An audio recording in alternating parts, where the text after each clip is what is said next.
I found my wife crossing her fingers in our wedding photo. So I realized my wife was hiding something from me. To test her reaction, I deliberately mentioned it in front of her. But her reaction was very strange. She suddenly froze for a moment, then showed a strange smile. She claimed she had to go to work right away, and would explain it to me when she came home at night. But I was desperate to know the truth. So I followed her to the hospital where she worked. At that moment a nurse stopped me. To get rid of his interference, I asked him to pass a message to my wife. Then I quietly followed behind him. I thought I could find my wife smoothly.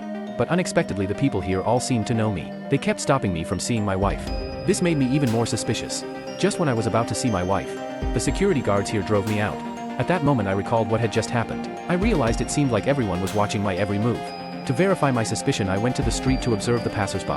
I noticed that everyone would glance at me from time to time. I was shocked by this terrifying discovery. Just as I was about to go home, a bus stopped in front of me. This made me even more suspicious. So I pretended to get on the bus, then suddenly ran into the company next to it. Everyone acted very flustered.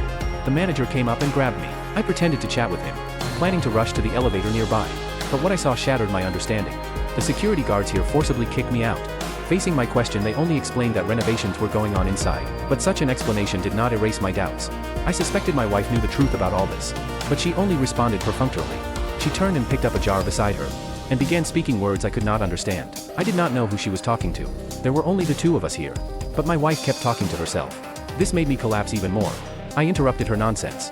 I wanted her to tell me the truth, but she looked very scared. At that moment my friend Jack arrived. She immediately ran to Jack's side. Jack invited me to go out and talk, but I could not hear what he was saying at all. My mind was filled with the look of my wife asking him for help. It seemed my friend was not to be trusted. I pretended to be convinced by him, and quietly went back home.